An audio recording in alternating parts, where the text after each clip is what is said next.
Bon matin tout le monde. Et tout d'abord, merci beaucoup d'être présent aujourd'hui pour venir écouter la présentation de notre rapport qui s'intitule « Où il fait bon vivre, soutenir des économies propres pour les collectivités rurales et autochtones ». Je me présente, Bruno Gélinas-Fauché, je suis avocat de formation, mais j'étudie présentement le droit international au Royaume-Uni. Et j'en profite également pour vous présenter notre équipe qui est, comme on l'a dit, et comme vous l'avez vu dans la vidéo, fort diverse et qui vient d'horizons fort divers.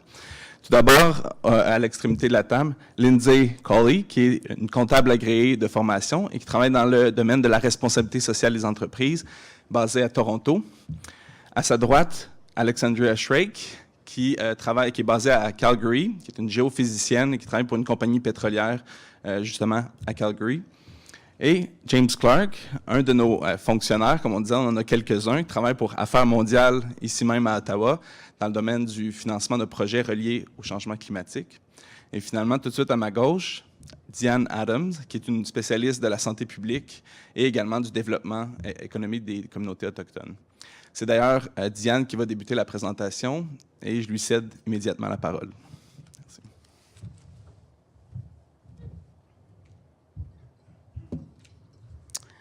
Thank you, everyone. I'm so glad you could all be here, and I'd just like to recognize that we are on the traditional territory of the Algonquin peoples today, and quite happy to be here. So today we're going to take you through our project from idea to action, but first I'd like to share a little bit about two communities. Now, these communities, today they are very different, and they may have a different history, but they have a shared vision for the future. So first, we have Hinton, Alberta. Now, Hinton, Alberta is a community of 10,000 people in the Alberta Rocky Mountains. Its residents are heavily employed in oil and in gas and in coal. And to diversify their economy, their energy mix, and reduce their heating costs, Hinton is developing a geothermal heating district. This low-carbon project would use existing oil and gas infrastructure to provide government and commercial buildings with low-cost geothermal heat. Hinton says their greatest challenge was navigating a complex government funding system that they say did not recognize geothermal along with other renewables like wind and solar. Now, after many years of working with the University of Alberta and outside business experts, they were able to secure federal funding for their project this year. If we head 1,200 kilometers east to Saskatchewan, we will find the Cowessess First Nation. Now, this community in the Qu'Appelle Valley has 800 on-reserve members and over 3,000 off-reserve members who live all across the country. Now, Cowessess is led by a young and ambitious chief, and they are seeking long-term wealth creation through community-owned assets. Now, renewable energy is one of their largest investments, and their signature project is a windmill and battery storage project in nearby Regina. And that battery technology is one of a kind in Canada. Now, they say their biggest challenge has been moving forward in accessing capital to scale up that project and ensuring their community members have the education and the skills to lead these projects in the years to come. Now, communities like Hinton and Cowessess are very different in their history, their culture, and in their economic situation, but they share one thing in common: a vision for a low-carbon energy future. It was stories like theirs that inspired the vision for this project and drove us to look at clean economies for rural and Indigenous communities. We share a vision for a low-carbon future that is prosperous for all, a vision where Canada's rural and Indigenous communities are vibrant places to live and to work. Their integrated economies thrive in nation-to-nation partnerships. They are friends in low-carbon places. And when we started this process, we knew the future of Canada's rural and Indigenous communities was important to all of us. But recent events in Western Canada are truly showing us why we need a path forward. The recent Colton Boushie case has really exposed how badly we need a new relationship where rural and Indigenous communities meet, and we believe that low-carbon development can light the way. This future really matters to all of us, and I'd like to just take a look at some of the impact. So more than half of Canada's greenhouse gas emissions are attributed to rural industries and rural lifestyles. 30% of Canadians live in communities under 30,000 people, and for Indigenous people, 60% are living outside urban areas. Estimates say that the Canadian economy would grow by $27 billion if we closed the economic gap between Indigenous people and the rest of Canada. If we look at our current economic picture, 60% of our entire export economy relies on natural resources that are developed in rural regions. This includes food, forest products, oil and gas, and minerals. People around the world rely on these resources for food, for infrastructure, and the things they use every single day. But rural communities also use more fossil fuels for transportation and for heating. And so these communities may be hard hit by a low carbon energy transition, especially if the price of fossil fuels suddenly rises. So this project really asks, what does a low carbon future really mean for these communities, and what is their path forward? So our project had 3 objectives. 1, to identify the key policy priorities and strategies for low carbon economic development in rural and Indigenous communities. 2, to identify the priorities and values that are important to young people. Energy policy decisions have long-term impact, and the voice of young people must be included in those conversations. 3rd, and this may be why some of you are here today, is to identify the federal government frameworks and policies that can take us forward on that long-term vision today.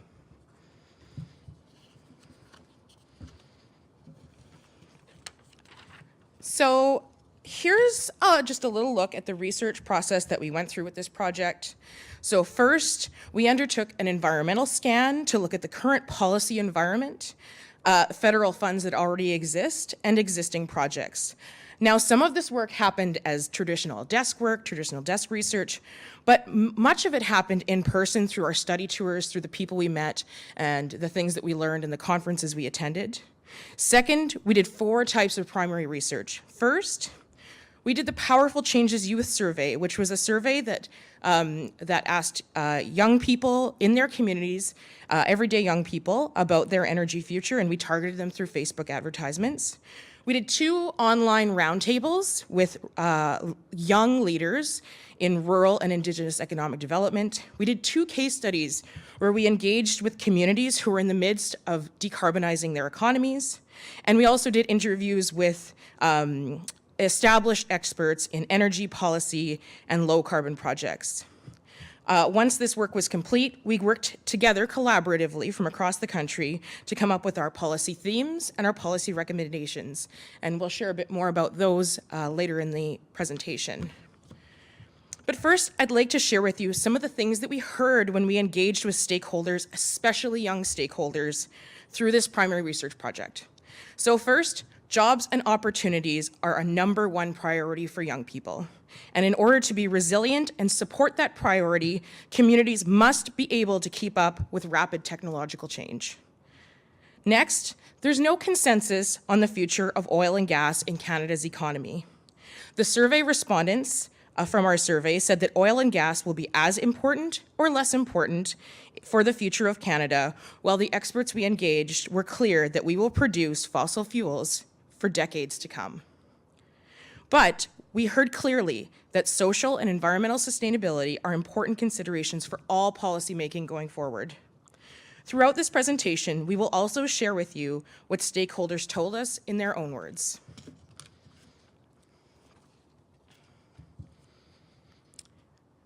So some ideas and principles came up again and again through these engagement activities.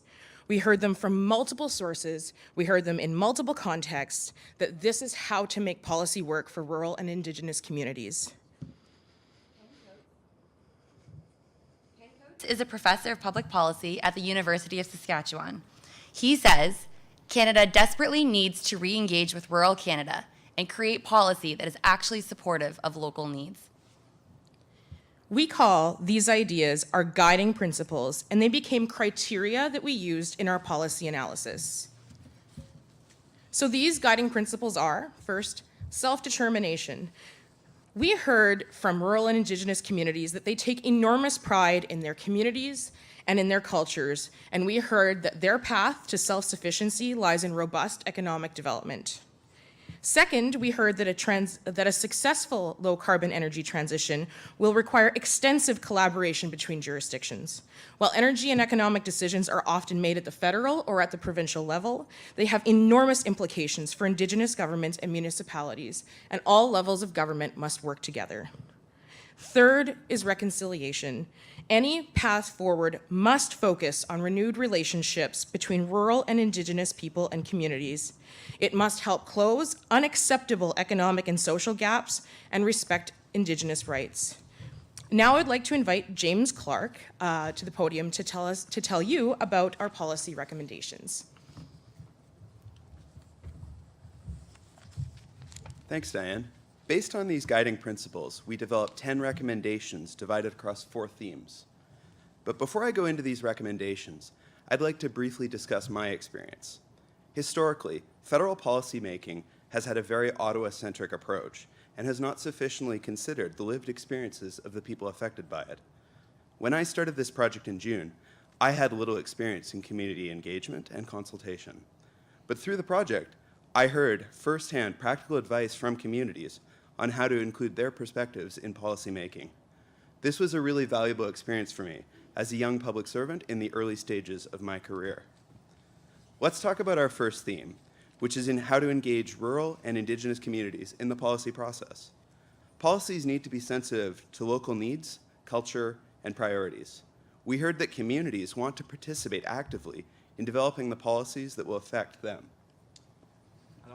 Lors des tables rondes que nous avons tenues avec les règles de la Chatham House, l'un de nos panélistes nous a dit « Faites appel à nous, laissez-nous participer, laissez-nous élaborer ces politiques. Nos possibilités à long terme pourraient ainsi être élargies. » Our first recommendation is to ensure that policies can be applied to diverse community contexts.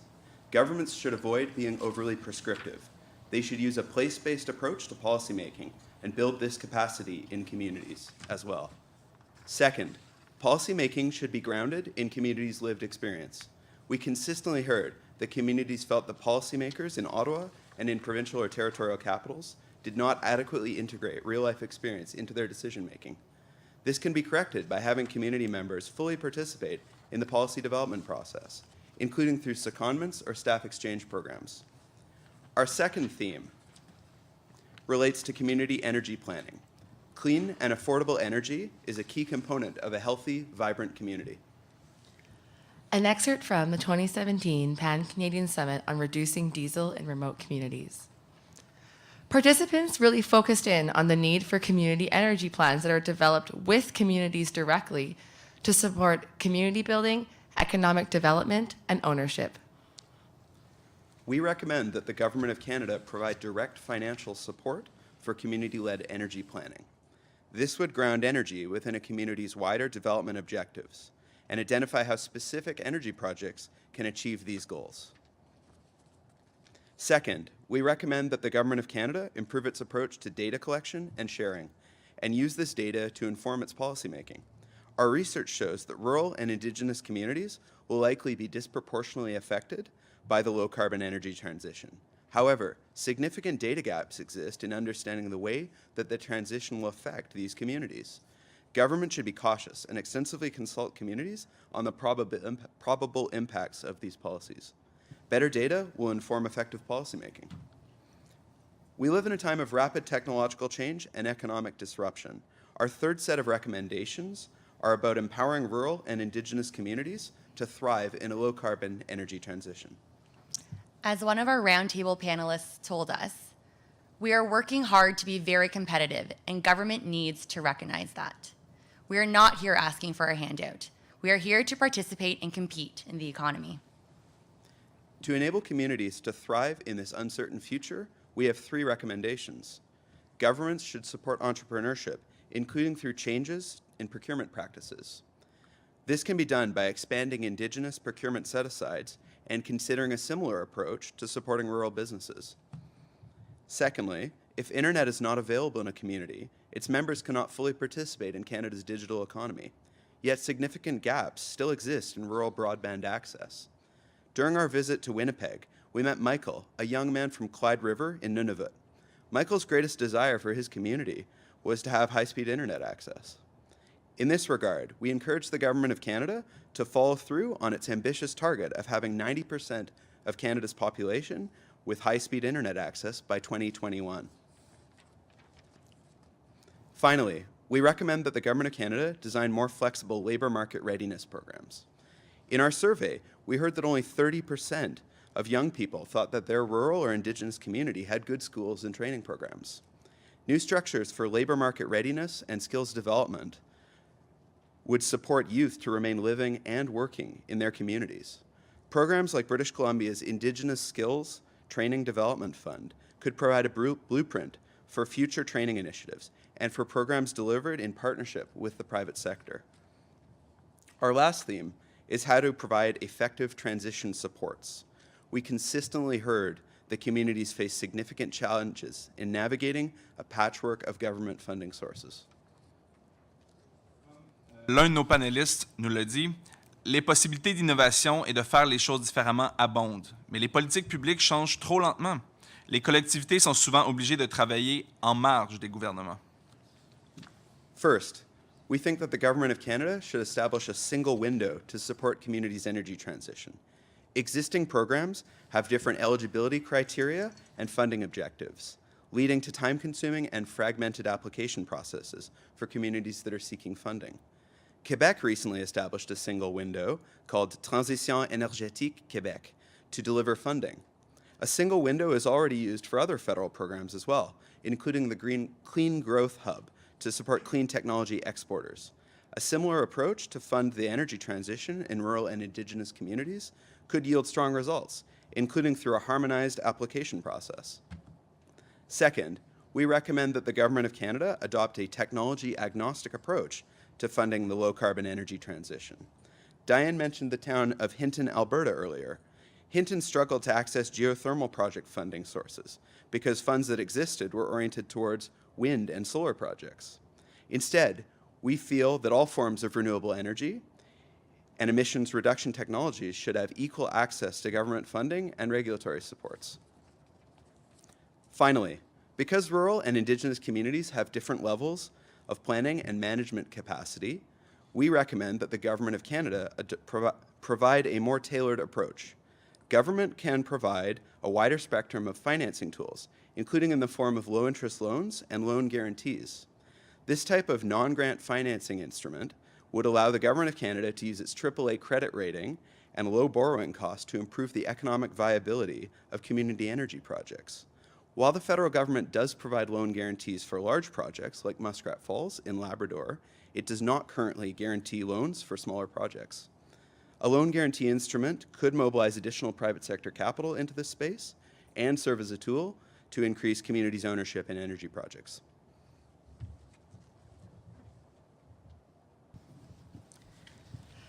To wrap up, I would like to share a quote from one of the young people who responded to our Powerful Changes survey. We are a bright and vibrant town with so much hope and resilience, and we believe that we can prevail. We can overcome these issues with a combination of great strength, hard work, and relentless drive. We will attain a better, more prolific community. Merci beaucoup, Alex. Maintenant, à partir de cette étape ou de ce point-ci, la question c'est quelle est la prochaine étape? Évidemment, nous, le but de notre rapport, c'est de le présenter pour que vous appliquiez peut-être dans les différentes sphères dans lesquelles vous travaillez, ces recommandations, que ce soit dans des conversations, dans des projets, ou bien dans les décisions qui seront faites dans le futur par rapport aux questions énergétiques canadiennes. Et pour aider à poursuivre la discussion également, on a trouvé que l'une des façons qui pourrait être intéressante, ce serait de résumer nos recommandations à l'aide d'une vidéo de 2 minutes qui, comme vous allez voir, reprend certains des éléments clés de la présentation qu'on a fait. Vous présenter cette vidéo en guise de conclusion. To reduce the adverse impacts of climate change, Canada must reduce greenhouse gas emissions. This means a fundamental overhaul of our energy system called the low-carbon energy transition. But what does this mean for rural and Indigenous communities? Rural and Indigenous communities are close to metals, oil and gas, forests, agricultural land, and fisheries. All Canadians depend on those resources. 30% of Canadians live in rural communities, and 60% of Indigenous people live in rural communities and on First Nations. And more than half of Canada's important export economy depends on rural areas. If we closed the economic gap between Indigenous people and the rest of Canada, it could inject billions of dollars into the economy. The economic future of rural and Indigenous communities is important to all Canadians. But these communities may be hard hit by the energy transition. They consume more energy for heating and transportation, and most of their economic activity is tied to carbon-intensive industries. Climate policy decisions will have long-term consequences, so we asked communities and experts in energy and economic development about a path forward. Here's what we found. The federal government must develop policies that adapt to diverse geographies, economic situations, and local values. Communities must get support for community energy planning through direct financial support and better data collection. Entrepreneurs and skilled young people need education opportunities they can access at home. And the federal government must deliver on its broadband internet targets so people and businesses can stay globally connected. The federal government should develop a single window for energy transition programs and offer a wider spectrum of financing tools. We are a group of Action Canada Fellows. We envision a low-carbon, affordable, and resilient Canadian energy future. In this future, rural and Indigenous communities are vibrant places to live and work. Their integrated economies thrive in nation-to-nation partnerships. They are friends in low-carbon places.